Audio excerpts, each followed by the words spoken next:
વડિયા તાલુકાના ઢુંઢિયા પીપળિયા ગામે લૂંટના ઈરાદે વૃદ્ધ દંપતીની નિર્મમ હત્યાના બનાવ બાદ કોંગ્રેસના નેતા પરેશ ધાનાણીએ પીડિત પરિવારની મુલાકાત લીધી હતી। તેમણે મૃતક દંપતીને શ્રદ્ધાંજલિ અર્પણ કરી પરિવારજનોને સાંત્વના પાઠવી હતી। તેમણે આ ઘટનાને પગલે કાયદો અને વ્યવસ્થાની સ્થિતિ પર સવાલો ઉઠાવ્યા હતા। પરેશ ધાનાણીએ ભવિષ્યમાં આવી ઘટનાઓ ન બને તે માટે ગુનેગારોને વહેલી તકે પકડીને દાખલારૂપ સજા કરવાની પણ માંગ કરી હતી। વડિયા તાલુકાનું આંડા જેવું ગામ છે અને ગામના પાદરમાં 15 વર્ષથી એકલા રહેતા બે બુઝુર્ગ એવા દંપતીને ક્યાંક લૂંટના ઈરાદે અડધી રાતે એની નિર્મમ હત્યા કરવામાં આવી। આ કરપીણ હત્યાથી આખા પંથકમાં આરેરાટી વ્યાપી ગઈ છે। ક્યાંય ધન લૂંટાય તો વાંધો નહીં, પણ આજ બે ગવઢિયા એ ધનના લોભે એનો જીવ ગુમાવવાનો થયો, એનું મારા સહિત સમગ્ર પંથકને ભારે મોટે દુઃખ છે। સવાલ વ્યવસ્થાનો છે। ક્યાંય કાયદો અને વ્યવસ્થાની સ્થિતિ કથળે ગુંડાઓને, લુખાઓને, લૂંટારાઓને, ચોરોને જો પોલીસનો ભય ન રહે તો સમાજે ઉજાગરો કરવો પડે, અને એ ઉજાગરો કરાવનારો કમનસીબ બનાવવા જ ઢુંઢિયા પીપળિયાના પાદરમાં બન્યો। એ પરિવારને તો ક્યારેય ન પૂરાય એવી ખોટ પડી છે। પરમ કૃપાળુ પરમાત્માને પ્રાર્થના કરીએ કે બંને બુઝુર્ગો જેને આ ઘટનામાં જીવ ગુમાવવો પડ્યો, પરમ કૃપાળુ પરમાત્મા એના ચરણોમાં સ્થાન આપે એવી પ્રાર્થના કરીએ। સુતેલી સરકાર અને તંત્ર જાગે તો આખાય મલકમાં ગામે ગામ હવે ડેલીયુમાં ગવઢિયા વધ્યા છે। અમરેલી ખેતી પ્રધાન જિલ્લો છે। રોજગારની આશામાં વર્ષોથી ગામડાની નવી પેઢી એ ક્યાંય સુરત, અમદાવાદ, રાજકોટ અને બહાર સ્થળાંતર કરતી થઈ। બધાય ગામડામાં મોટી મોટી ડેલીયુમાં શહેરની અંદર સોરવતું ન હોય એવા ગવઢિયા એ ક્યાંય જીવના જોખમે તો પોતાના ઘરમાં નથી રહેતા ને, એવી ચિંતા હવે મારા સહિત આખા મલકને સતાવી રહી છે। આજ બે વડીલોને ગુમાવવા પડ્યા, એનો જીવ પાછો નહીં આવે, પણ આખાય અમરેલી જિલ્લાના દરેક ગામમાં આવા 50-100 ઘર જે ગવઢિયાઓ ઉર છે, બીજું કોઈ નથી। શું પોલીસની નિષ્કાળજીના કારણે એ લોકોના જીવ ઉપર પણ જોખમ મંડરાતું રહેશે?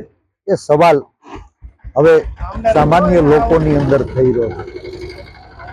આપણે સૌ સાથે મળીને પ્રભુને પ્રાર્થના કરીએ આ કમનસીબ ઘટનામાં જે બે બુઝુર્ગોને ગુમાવવા પડ્યા, પ્રભુ એના ચરણોમાં સ્થાન આપે અને ભવિષ્યમાં આવી ઘટનાઓ ન ઘટે એના માટે જે કોઈ ગુનેગાર હોય એ ગુનેગારોને વહેલામાં વહેલી તકે પકડી એને આકરામાં આકરી સજા આપવામાં આવે, દાખલારૂપ સજા આપવામાં આવે। આ પેલો બનાવ નથી, આની અગાઉ પણ અમરેલી જિલ્લામાં આવી 2-4 ઘટનાઓ એ ખાંભા હોય, ચિત્તલ હોય, લીલિયા હોય બની છે। પેલી ઘટના નથી, પણ જો તંત્ર ધારે તો આ છેલ્લી ઘટના જરૂર બની શકે।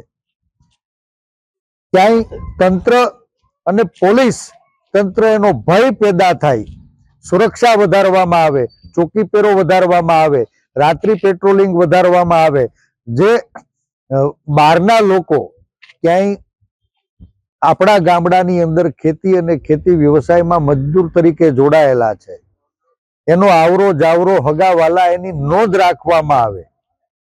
આજ ઢુંઢિયા પીપળિયાના પાદરમાં ઉભા છે ને પાદરની હામી ડેલીએ બે ગવઢિયાઓને ગુમાવવા પડ્યા।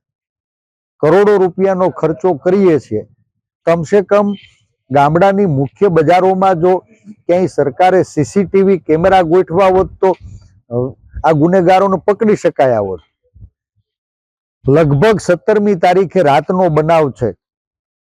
એકલા રહેતા હતા। 18 તારીખે સમી સાંજે ગામવાળાને ખબર પડી કે આપણે ત્યાં પાદરમાં આવી કમનસીબ ઘટના બની ગઈ છે, અને આજ અઠવાડિયું પૂરું થવા આવ્યું છતાં આ જે કોઈ હત્યારાઓ છે, જે કોઈ લૂંટારાઓ છે, એના સુધી તંત્ર પહોંચી શક્યું નથી.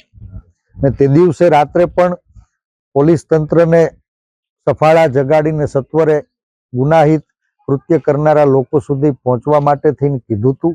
આજે અહીં આવ્યો એ પહેલા પણ જિલ્લા પોલીસ અધિક્ષકને ફરી ફોન કરી આના તથ્યો સુધી પહોંચવામાં પોલીસ સફળ થઈ કે કેમ પૂછ્યું. દુઃખ થાય કે આટલી બધી જાકમજોળની વચ્ચે ગામના પાદરમાં 2 ગવઢિયાઓને ગુમાવ્યા અને પોલીસ તંત્ર હજી સુધી એના હત્યારાઓ સુધી પહોંચી નથી.